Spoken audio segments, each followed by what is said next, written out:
7 giorni al mare, via dalla città, finalmente insieme noi due soli. Sveglia accanto a te, poi dopo il caffè, passeggiate mano nella mano. Esta no es una semana cualquiera, con Luis Antequera y Mariate Aragonés. Ricche di magia, ogni posto è buono per un bacio. Hola a todos, bienvenidos una vez más al programa Esta no es una semana cualquiera, en Radio María, donde analizamos tantos eventos históricos ocurridos a lo largo de los años, en una semana como esta que abrimos ahora con un servidor de ustedes, Luis Antequera, y Mariate Aragonés. una semana que no es una semana cualquiera, 7 días, 7 giorni, como dice nuestra sintonía, en los que han pasado a lo largo de la historia cosas que ni se imaginan nuestros oyentes. Porque la historia es así, mejor y más fantástica que la más increíble de las fantasías. Comencemos pues. Pues allá vamos.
En 962, pocos días después de su llegada a Roma para ser coronado emperador por el Papa, el 12º de los 45 que tuvo el Sacro Imperio Romano Germánico, el ya emperador Otón I y Juan XII, llamado el Papa Fornicario, corren los peores tiempos de la Iglesia, los llamados siglos de plomo o siglos oscuros, el 9 y el 10, firman el Diploma Otonianum, también llamado Pacto Otoniano o Privilegio Otoniano, con dos consecuencias principales. La primera, el reconocimiento del Papa como gobernante efectivo de los territorios papales, que iban bastante más allá de la ciudad de Roma. El segundo, la tutela de dichos estados pontificios por el emperador, lo que incluía el derecho de éste a ratificar la elección papal. El pacto durará poco, pues en cuanto Otón abandona Italia, Juan II lo rompe unilateralmente. Otón retorna entonces a Roma, mientras Juan huye de la ciudad. Una vez en San Pedro, el emperador convoca un concilio en el que cardenales y obispos acusan a Juan de varios sacrilegios, incestos y homicidios. Requerido el pontífice para justificarse, éste se niega a volver a Roma, tras lo cual el concilio lo depone y elige un nuevo papa en la persona del secretario del emperador, León, seglar, que recibe las órdenes sagradas el mismo día y va a reinar con el nombre de León VIII.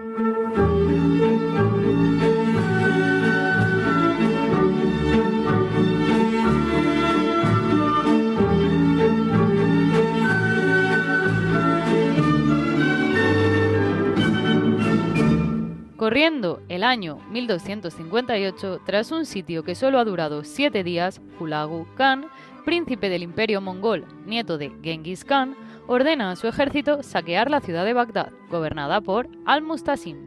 Bagdad, en la actual Irak, era la capital del califato abásida, tercero de la historia islámica tras el de los 4 califas ortodoxos y el de los Omeya, uno de cuyos miembros, Abderramán I, recordémoslo, acabará en España, instaurando el Emirato de Córdoba en el siglo VIII, y otro, Abderramán III, descendiente del anterior, en el siglo X instaurará también el Califato de Córdoba.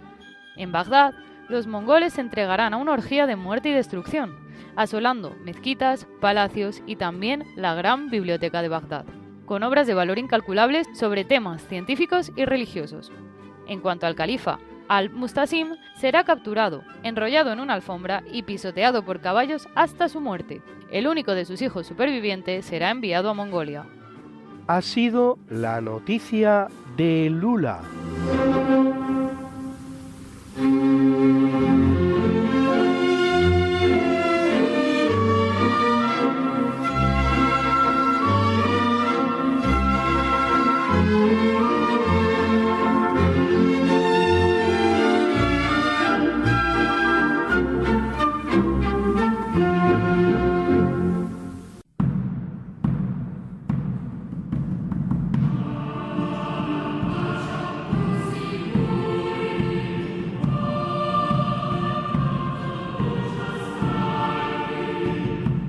En el capítulo siempre fecundo de la conquista, colonización y evangelización de América por los españoles, que va a permitir a los indígenas americanos el tránsito del Neolítico al Renacimiento en apenas 2 generaciones, un tránsito que a los europeos había costado 7.000 enteros años.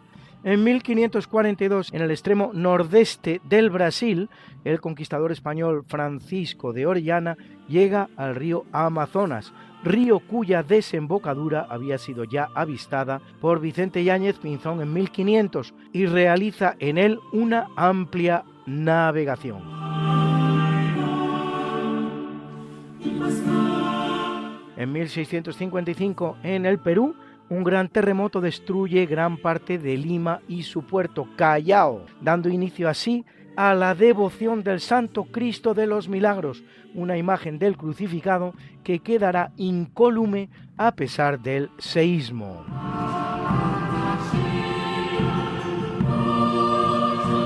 Y en 1726, en Chile, las autoridades mapuches y españolas firman el llamado Parlamento de Negrete, que pone fin al levantamiento mapuche de 1723-1726, que forma parte de la famosa e inacabable Guerra de Arauco, una guerra interminable, aunque con episodios de paz provisional, que Felipe II llamaba el Flandes indiano, y que no conoció final, prolongándose incluso más allá de la presencia española en el escenario, haciendo posible todos ellos y muchos más ese proceso que podemos denominar al modo en que lo hacemos con el propiciado por el Imperio Romano 15 siglos antes, de auténtica hispanización, un proceso que aglutina la exploración, la urbanización, la instrucción y la evangelización de los pueblos y territorios del Nuevo Mundo descubierto por España. Por cierto, no solo en América como acostumbramos a pensar, sino también en muchos otros lugares del planeta, y particularmente del Pacífico.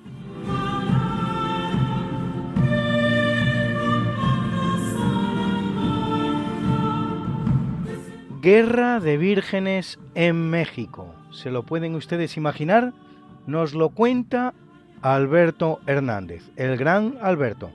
La primera virgen que pisó tierra continental americana fue Nuestra Señora de los Remedios. Esta era una imagen que llevó un soldado en la conquista de México. Estuvo en la toma de Tenochtitlán, también estuvo en la Noche Triste. Dicen las crónicas que hizo soplar un viento que echaba arena a los ojos de los indios para que no viesen bien a los españoles. Lógicamente esto ni tiene base científica ni teológica. Los deseos de Dios son inescrutables, no sabemos realmente lo que pasó. En 1531 se le aparece al indio Juan Diego una virgen y le manda que edifique una ermita allí donde se ha aparecido. Rápidamente la Iglesia Católica reconoce como realmente es una aparición y el pueblo indio se entusiasma con esa virgen que es morenita y tiene los ojos como ellos. Y entonces empieza una gran devoción con esta virgen, que la llaman la Virgen de Guadalupe. Durante 3 siglos conviven perfectamente, pues se trata la misma virgen, Nuestra Señora de los Remedios y Nuestra Señora de Guadalupe. Pero al empezar la independencia americana en 1810, el cura Hidalgo toma una imagen de la Virgen y con ella intenta aglutinar todo el pueblo indio contra los realistas españoles. Los realistas españoles, a su vez, toman a la Virgen de los Remedios como estandarte propio y empieza el enfrentamiento, la lucha entre ambas partes. Se da la circunstancia curiosa que cuando una virgen de estas cae en manos de los enemigos es fusilada automáticamente. Cuestión que puedo calificar de blasfema, ridícula, no lo sé cómo hacerlo. Terminada la guerra, con la victoria de los mexicanos, la Virgen es coronada como reina de la libertad y unas cuantas cosas más. Uno de los primeros presidentes, Victoria Guadalupe, se cambia el nombre para llevar el nombre de la Virgen. Bueno, esta Virgen también acompaña en toda la historia de México en sus hechos principales. Es la Virgen que acompaña a Benito Juárez, por cierto, el primer presidente indígena de América, no Evo Morales. Más tarde acompañará a Emiliano Zapata, la lleva en sus blasones en primera línea, no lo hace el partido que ponen ahora los zapatistas. Y bueno, cuando ganan la revolución los caudillos ateos, pues empieza la guerra de los cristeros, que también es la Virgen de Guadalupe, está con el bando perdedor. Pero la devoción por la Virgen sigue siendo muy importante en México, yo diría que es la más importante. Es más, voy a contarles una anécdota personal de estas que no me prodigo nunca, y es que tengo un amigo mexicano que últimamente se ha hecho evangelista o algo parecido. Y le dije, bueno, espera, una cosa muy importante. Y me dijo, ¿qué es? Digo, la Virgen de Guadalupe. Y me dijo, no, eso sí que no, esa sigue siendo mía.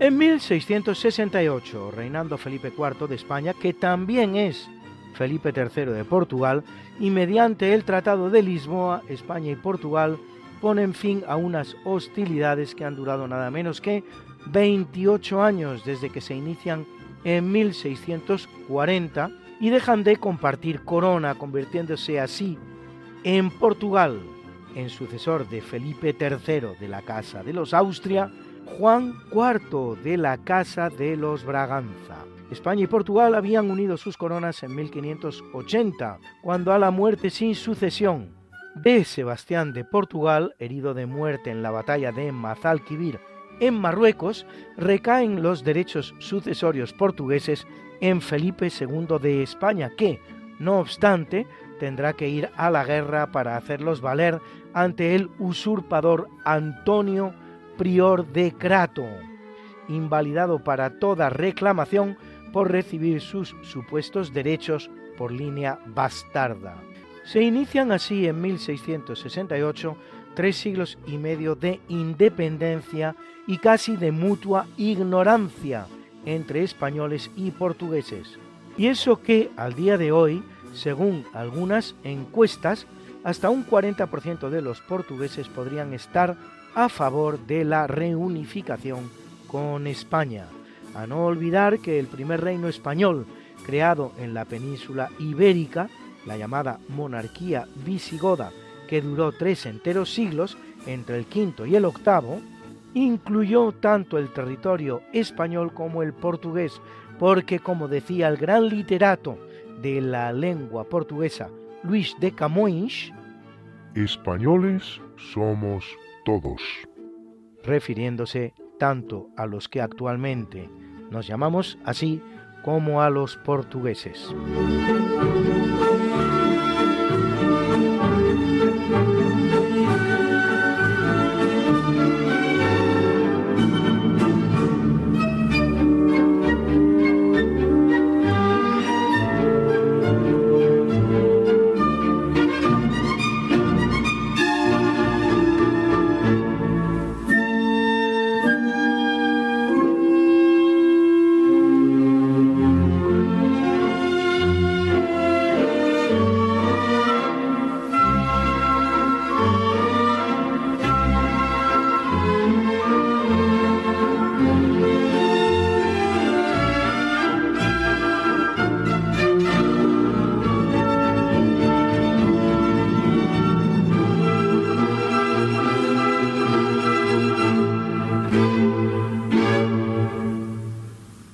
Y hoy nuestro galeno historiador, Luis Aguilera, nos habla de un tema curioso por el que pocas veces nos preguntamos. Adelante, don Luis.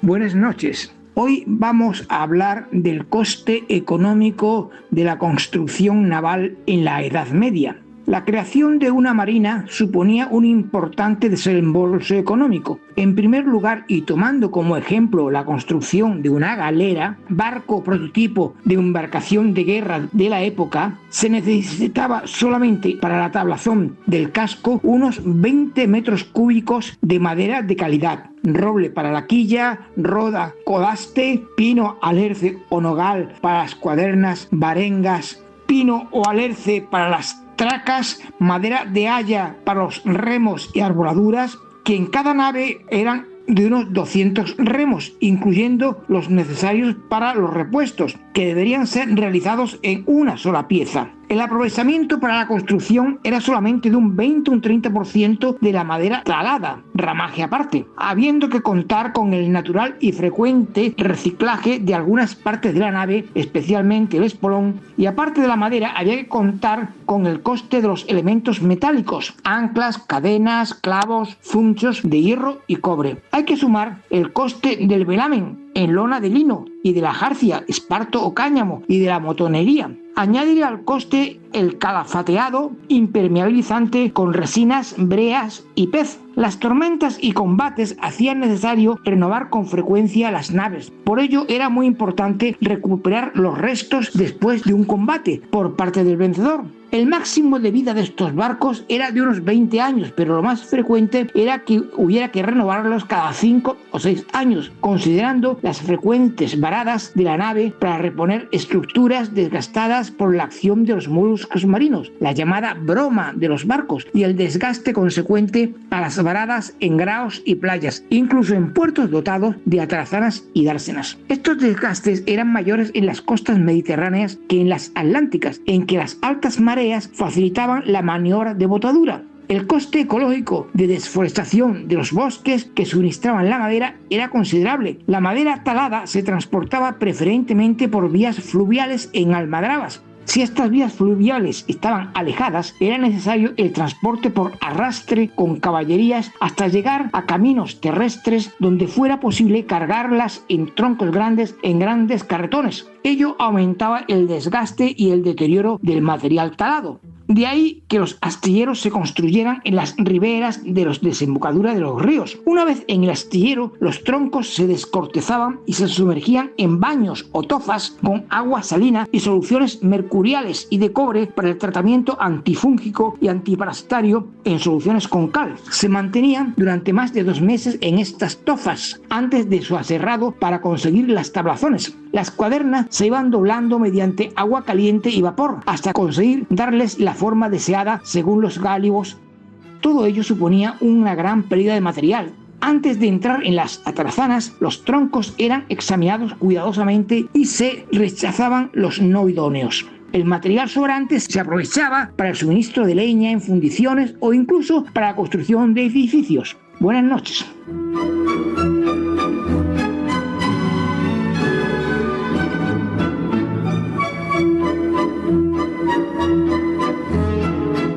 En 1678, 76 años después de su muerte, nada menos, se publica la obra de Tycho Brahe titulada El sistema ticónico, que versa sobre el sistema solar, según la cual Sol y Luna giran alrededor de la Tierra inmóvil, mientras que Marte, Mercurio, Venus, Júpiter y Saturno, Neptuno y Plutón todavía no se han descubierto, giran alrededor del Sol. Una teoría que intenta ser una especie de solución de compromiso entre el sistema tolemaico geocéntrico, según el cual la Tierra es el centro del universo y todos los astros giran alrededor de ella, y el sistema heliocéntrico del sacerdote polaco Nicolás Copérnico, presentado en el año 1543, según el cual es el Sol el centro del universo, o al menos del sistema solar, y la Tierra la que gira a su alrededor, y no al revés.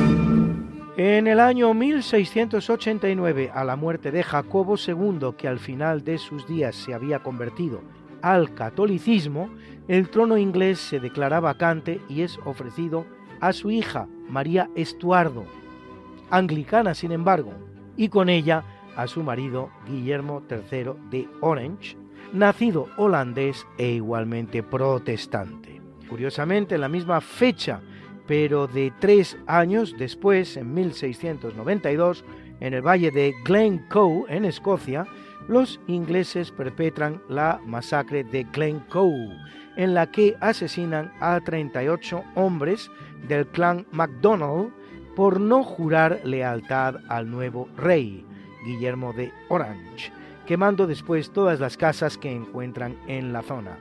Al día siguiente se encontrarán muertos de frío al menos a 40 mujeres y niños que tuvieron que pasar la noche a la intemperie por haber sido destruidos sus hogares.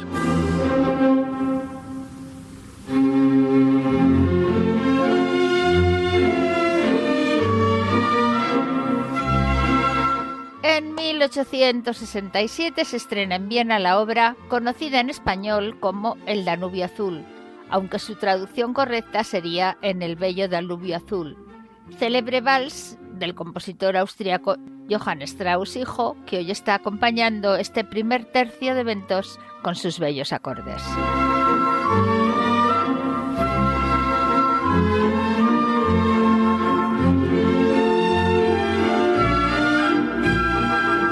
En 1945, en una de las más vergonzosas acciones de la Guerra Mundial, silenciada y no juzgada por haber sido cometida por los que terminarían ganando la guerra, los aliados anglosajones, Reino Unido y Estados Unidos proceden al bombardeo aéreo masivo contra la ciudad germana de Dresde, llamada la Florencia alemana. Durante 3 días y de manera ininterrumpida, 1.300 aviones ingleses y estadounidenses lanzan 3.900 toneladas de bombas y material incendiario, reduciendo la ciudad a escombros y matando a una cifra de personas que excede ampliamente de las 25.000. Son muchos los que han expresado su más enérgico desacuerdo con una acción contra civiles indefensos, ya que Dresde no era una ciudad industrial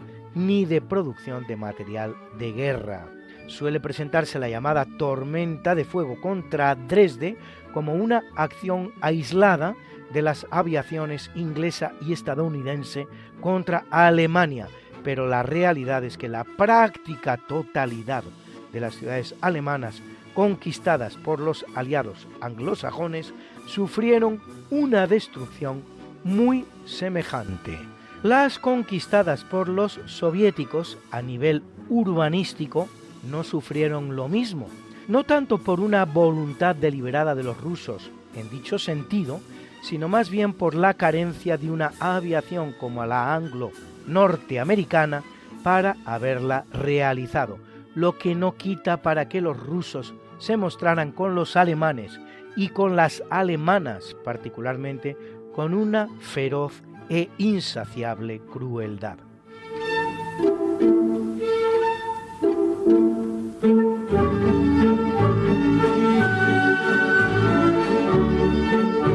En el año 1960, Francia realiza la detonación de su primera bomba atómica en pruebas, cosa que hace en el Sahara de la todavía francesa Argelia. Entre 1960 y 1996, Francia realizará un total de 210 bombardeos nucleares experimentales, la mayoría de ellos en los atolones de Fangataufa y sobre todo Mururoa, en pleno Océano Pacífico. El Reino Unido solo, entre comillas, realizará 45 bombardeos experimentales, frente a los 715 realizados por la Unión Soviética y los 1032 realizados por Estados Unidos. Con la firma del Tratado de Prohibición Completa de Ensayos Nucleares en 1996 por parte de los franceses, Francia pone fin a este tipo de experimentos.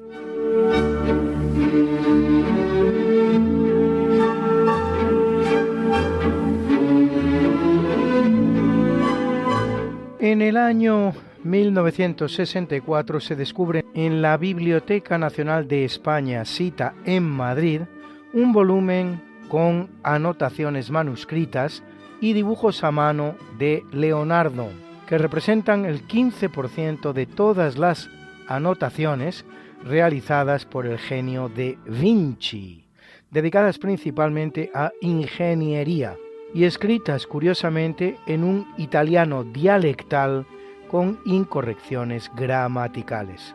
Según parece, habría llegado a España con el escultor Pompeo Leoni y tras pasar por la biblioteca de El Escorial se habrían perdido hasta su reaparición en la Biblioteca Nacional.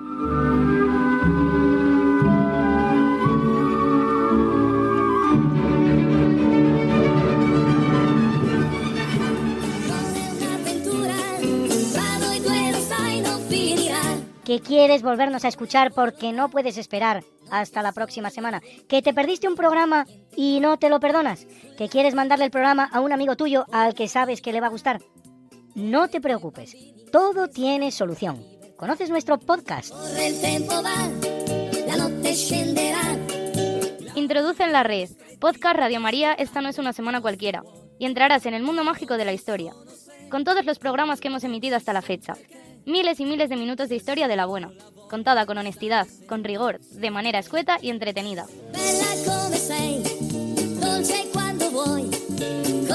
Ya sabes, el podcast de Esta no es una semana cualquiera. Para oír la radio cuando tú quieras, donde tú quieras y con quien tú quieras.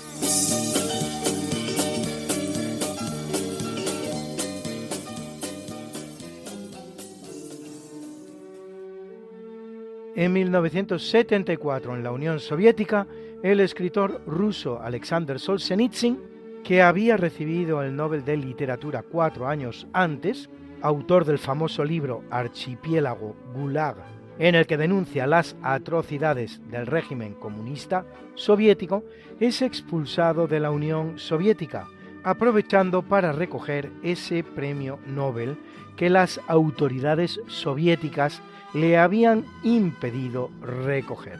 En España, el presentador de moda en aquel momento, Íñigo, en su programa Directísimo, le hará una sonada entrevista que causó sensación, en la que afirmaba que España no sabía lo que era una dictadura al lado de lo que se sufría en la Unión Soviética.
capítulo del natalicio, en 711 a.C., nace Jimmu Tenno, que pasa por ser el fundador del imperio nipón, conocido también como el trono del crisantemo, y en consecuencia el primer emperador del Japón, según el orden tradicional, ojo con esto, de sucesión, que aunque carente de constancia histórica fehaciente, es al que se acoge la familia real japonesa y la historiografía y la tradición niponas. Según dicha tradición, habría sido emperador entre 660 a.C. y 585 a.C., esto es 74 años, y habría muerto en el año 585 a la edad de 126. Ahí es nada. Su figura se recoge en dos crónicas del siglo VIII, el Kojiki y el Nihonshoki, separados en 14 siglos de los hechos que relatan, lo que no permite darles una fiabilidad excesiva. Generalmente se considera a Kinmei Tenno, que reina entre los años 539 y 571 después de Cristo, 32 años pues, como el primer emperador japonés histórico. Dice la narración que su hijo mayor, el de Jimmu Tenno, Tagishi, habría casado con la segunda esposa de su padre para poder de esta forma reinar, pero los hijos de esta con el emperador, más jóvenes que Tagishi, lo habrían matado a instancias de su propia madre, eliminándolo así del trono.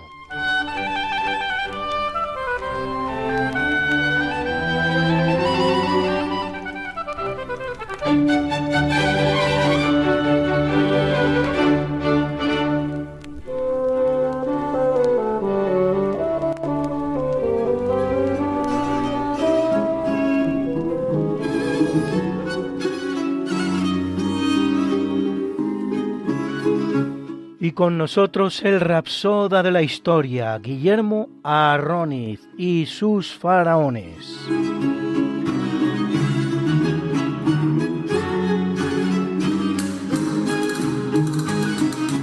Hola, hola, hola. ¿Qué tal? ¿Cómo os va? Mariate, Luis, oyentes fieles de este fantástico programa. Volvemos con el Imperio Nuevo, con su primer faraón, el primer faraón de la dinastía XVIII. Es el faraón Ahmose. Ahmose da comienzo al imperio más longevo, 5 siglos, el 1500 a.C. hasta el 1000 a.C., más o menos, lo digo muy a grosso modo.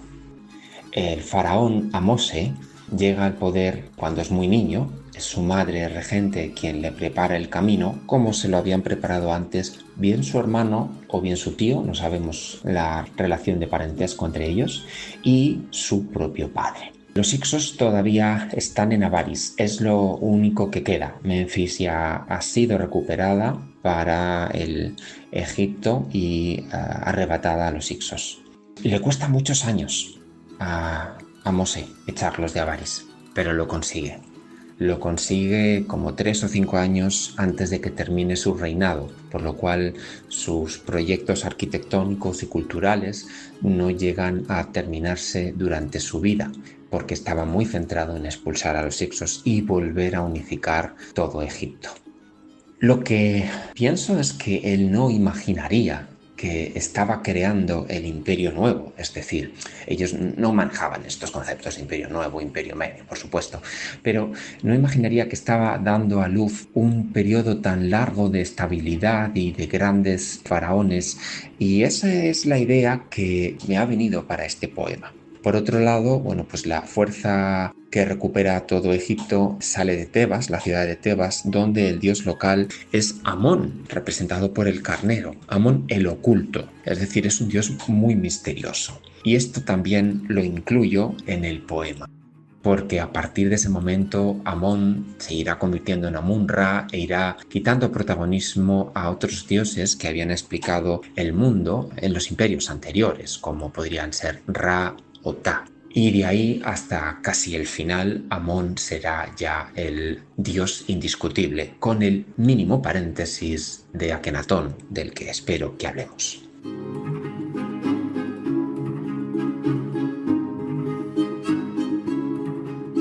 Y el poema dice: Os digo, rey Amose, habéis parido un nuevo y viejo imperio que no cesa.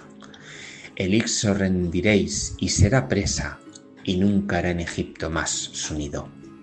Habéis parido, sí, sin ser mujer, el ciclo más longevo y poderoso, tan lleno de misterio, más famoso de cuantos viera Ra amanecer.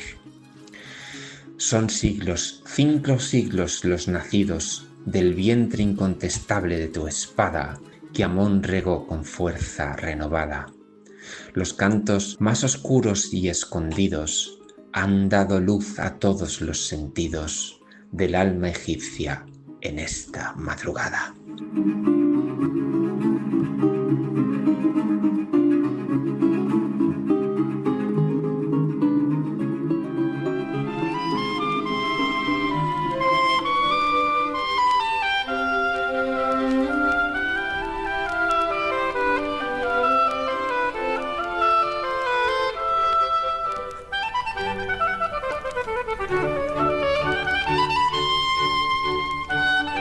En 1457, hija única del duque de Borgoña, Carlos el Temerario, y de su segunda esposa, Isabel de Borbón, ve la luz María de Borgoña, duquesa titular del ducado de Borgoña, aunque no tuviera ni la condición de reino, uno de los territorios más ricos de Europa en aquel momento, razón que la convertirá en objeto de deseo de nada menos que Maximiliano de Habsburgo, emperador del Sacro Imperio Romano-Germánico, con quien casará.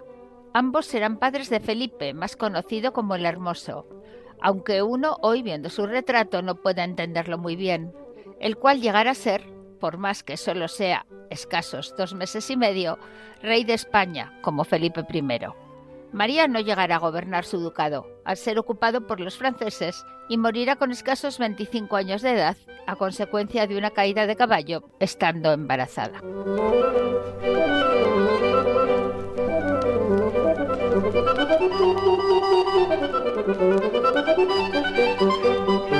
Y viene al mundo en el año 1599 Fabio Guillén, más conocido como Alejandro VII, vicentésimo 37º Papa de la Iglesia Católica, de una familia de banqueros y sobrino nieto de otro Papa, Paulo V, condiciones ambas que asemejan su caso al de los papas Medici, el cual lo es 12 años, entre 1655 y 1667, autor de una colección de poemas en latín titulada Philomati Labores Juveniles, quien en plena guerra portuguesa por la separación de coronas frente a España, favorecerá en todo momento las pretensiones españolas. Incondicional amigo de la Compañía de Jesús, cuyo retorno a Venecia, de donde habían sido expulsados medio siglo antes, promueve y a los que apoya en su debate dogmático frente al jansenismo. Alejandro VII canoniza al importante santo español Santo Tomás de Villanueva, natural de Villanueva de los Infantes, que podría ser el próximo doctor de la Iglesia, el 38º, y se halla enterrado nuestro Papa en la Basílica de San Pedro, en un espectacular sepulcro, obra de Bernini, nada menos.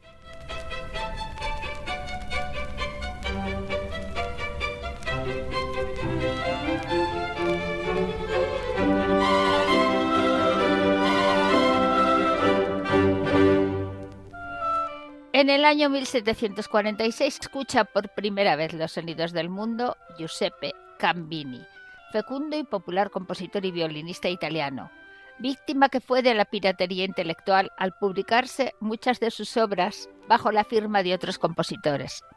Autor de 12 óperas, de las que solo nos han llegado 2. Su sinfonía concertante para varios instrumentos viene acompañando hoy este natalicio.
En el capítulo del obituario muere en 1542 Catalina Howard, quinta esposa del rey uxoricida inglés Enrique VIII, la cual, después de perder la cabeza por su marido, acabará perdiéndola también decapitada, como fue por orden de su marido. Era la segunda esposa que perdía la cabeza en el sentido más literal del término por causa del bárbaro monarca inglés, siendo la primera Ana de Bolena. Tras 14 meses de yacer en el lecho real, será acusada, al parecer con razón, de cometer adulterio con un primo de su madre, Thomas Culpeper, el cual será detenido y ejecutado mediante la terrible pena del hanged, drawn and quartered, esto es, colgado de la cabeza pero sin producirle la muerte y en situación tal castrado, eviscerado y descuartizado. Aprovechando que el Támesis pasa por Londres, se ajusticia de igual manera a Francis Derham, amante que había sido de Catalina igualmente, pero antes de ser reina. Se dice que pasó la noche previa a la ejecución, la pobre desgraciada, practicando cómo colocar su cabeza sobre el tajo de madera, trasladado a su celda a petición suya.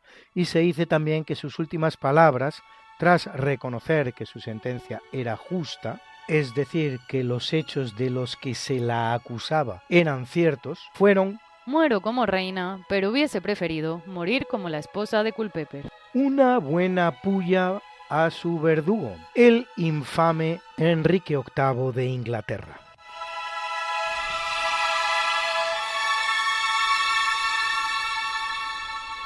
En el año 1837, en Madrid, a los 26 años de edad, abandonado por su amante Dolores Armijo, y al sentir a la vez perdida toda esperanza de ver a España bajo un régimen liberal, algo en lo que no acertó, pues durante el siglo XIX fueron varias las constituciones liberales de las que se dotó España, se pega un tiro en la sien el joven escritor de la corriente romántica Mariano José de Larra, autor de artículos tan famosos como ese célebre «Vuelva usted mañana».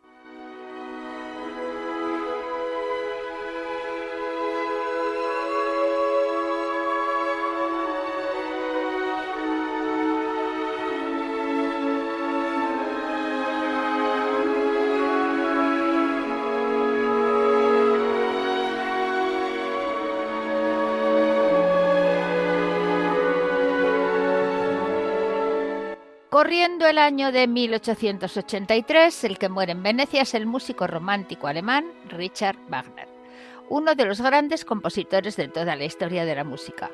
Autor de 13 óperas, alguna de ellas entre las más famosas del género. Así, El holandés errante, Tannhäuser, Tristán e Isolda, Sigfrido o Parsifal. Hoy la abertura de su ópera Lohengrin está acompañando este obituario.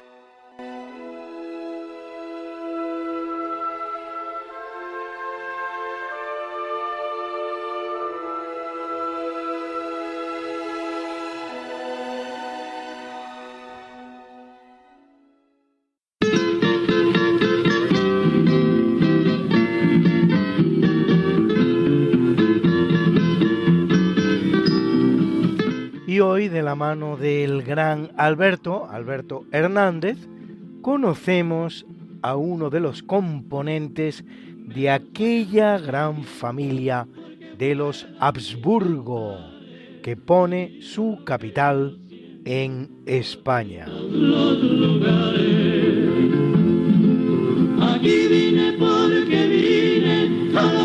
María de Austria fue la última hija del matrimonio formado por Juana la Loca y Felipe el Hermoso. Nació en 1505.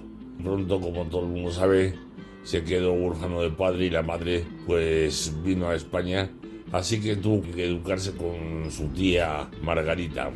Recibió una educación muy esmerada. Con 15 años parte para casarse con el rey de Hungría, Bohemia y Croacia, y se enamora perdidamente de él. Es el único amor de su vida, pero este reino está en guerra con los turcos de Solimán el Magnífico y el marido, cuando ella tiene 20 años, muere en batalla, con lo cual se queda viuda. Nunca más volverá a casarse. En el reino de Hungría ayuda a que el siguiente rey sea su hermano Fernando y así incorporar este reino al imperio sacro-romano-germano. Bueno, vuelve a Holanda con su tía y en 1530, que muere esta, ella es nombrada gobernadora de los Países Bajos. Como nació en Bélgica, pues esta señora está muy dentro de la sociedad belga y entonces durante 24 años que dura su gobernación mantiene en paz el territorio. Media para que la sucesión del título de emperador recaiga en su hermano Fernando en vez de en su sobrino Felipe. Esto evita también una guerra fratricida. Cuando su hermano Carlos se cansa de guerrear y vuelve a España, se retira en Yuste, pues ella también renuncia a ser gobernadora y se retira a España, que por cierto es la primera vez que lo pisa en su vida, a Cigales, un pueblecito en las afueras de Valladolid, famoso por su buen vino. Desde allí su sobrino Felipe insiste en que se vuelva a los Países Bajos como gobernadora, pero ella lo rechaza. Pero recibe una carta de su hermano Carlos pidiéndole que vuelva a su puesto. Ella contesta a su hermano diciéndole que efectivamente, que volverá, pero la muerte está muy cerca ya de ella. Muere un mes después que su hermano Carlos engante y ya no puede tomar posesión otra vez de su gobierno. Trató con pintores holandeses, trajo a Tiziano a España para que pintase a su hermano. Tiene una colección de arte muy buena que ahora está en el Museo del Prado, y su biblioteca, que también era buena, está en el monasterio del Escorial. Muchos dicen que una de las fundadoras del Museo del Prado fue esta señora, aunque bueno, lo de fundadora es porque muchas de sus obras, sobre todo de pintores flamencos, eran de ella. Pues esto es todo y buenos días. Lástima que terminó el festival de hoy. Pronto volveremos con más diversiones. Y así es, amigos, esto se acaba. Nuestro programa llega a su final. Pero recuerda...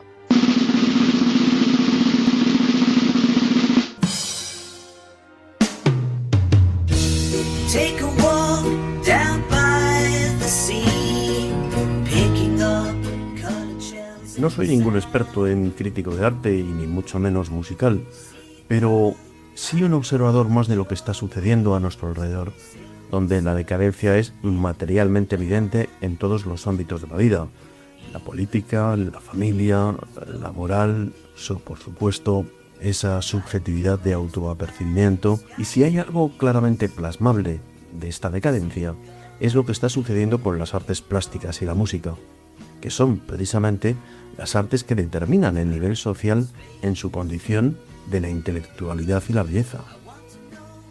No estamos asistiendo únicamente a una transformación de los elencos artísticos, sino a una mutación profunda del criterio estético. La decadencia del arte contemporáneo, tanto en la música como en las artes plásticas, como digo, no es un fenómeno espontáneo ni una simple cuestión generacional. Es el resultado de una industria cultural que ha decidido sustituir la exigencia por la rentabilidad y la experiencia estética por el consumo automático. Es decir, una destrucción de la belleza por un negocio que no aporta trascendencia, solo resultados en las cuentas bancarias. En el ámbito musical, el diagnóstico es contundente. La música que domina hoy las listas de éxito han dejado de ser una forma de expresión para convertirse en un producto neuroquímico de impacto inmediato, diseñado para cerebros incapaces de sostener la atención más allá de unos segundos. La melodía, la armonía y el desarrollo han sido sacrificados en favor del estribillo eterno y de una razón sonora que elimina cualquier rango dinámico. No se busca emocionar ni interpretar, sino sencillamente estimular de forma refleja y ante una generación educada en el automatismo y en el pragmatismo para el placer, y por lo tanto el negocio está hecho. La consecuencia de todo esto es doble.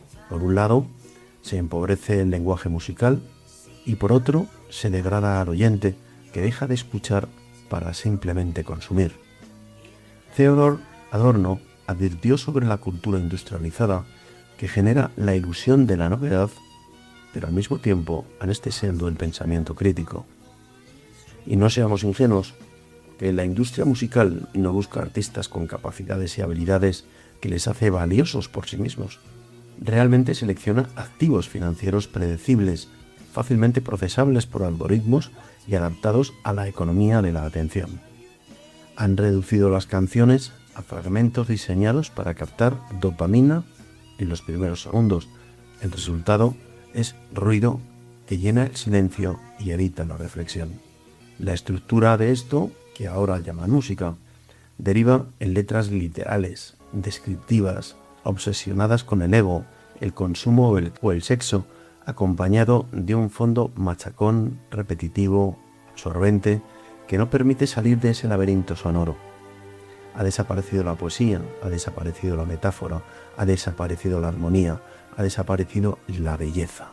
Y aquí reaparece de nuevo George Orwell, el profeta de lo que sería el posmodernismo, y dijo: cuando se empobrece el lenguaje, se empobrece el pensamiento. Y estos, los dirigentes, lo saben muy bien y utilizan el arte como un vehículo venenoso para llegar posiblemente a todas las clases sociales, pero fundamentalmente a las más jóvenes de todas ellas. Este mismo patrón se reproduce con inquietante fidelidad en el arte plástico contemporáneo institucionalizado. Museos, ferias y centros de arte promueven con entusiasmo obras carentes de técnica, de forma o belleza, legitimadas no por su valor intrínseco, sino por la manipulación del discurso que las rodea.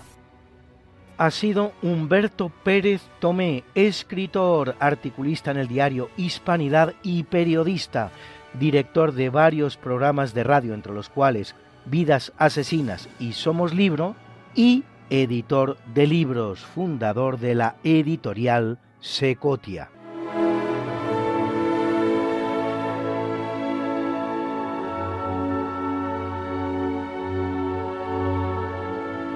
Pero no nos vamos a despedir sin presentar, como lo hacemos siempre y puntualmente, la mucha buena y variada música que nos ha acompañado hoy una vez más. Y en el tercio de eventos El Danubio Azul, Johann Strauss hijo. Era la orquesta de conciertos vienesa que dirigía Alfred Scholz.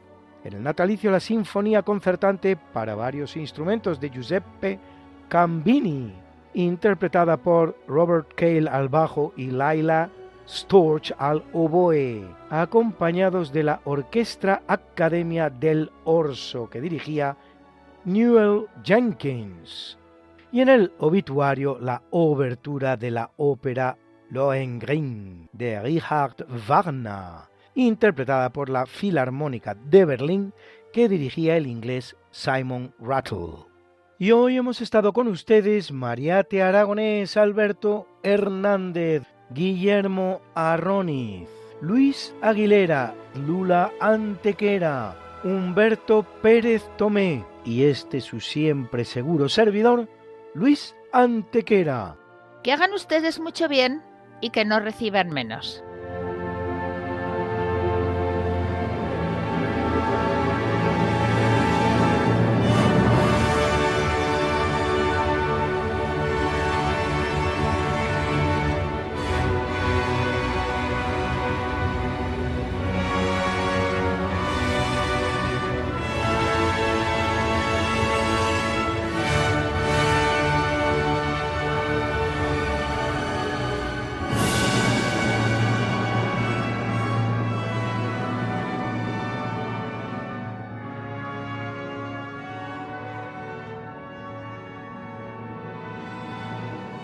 A que teníamos razón. La historia, ¿cómo es? Y no como nos gustaría que fuera. Hasta el próximo programa. Se despiden de ti Mariate Aragonés y Luis Antequera.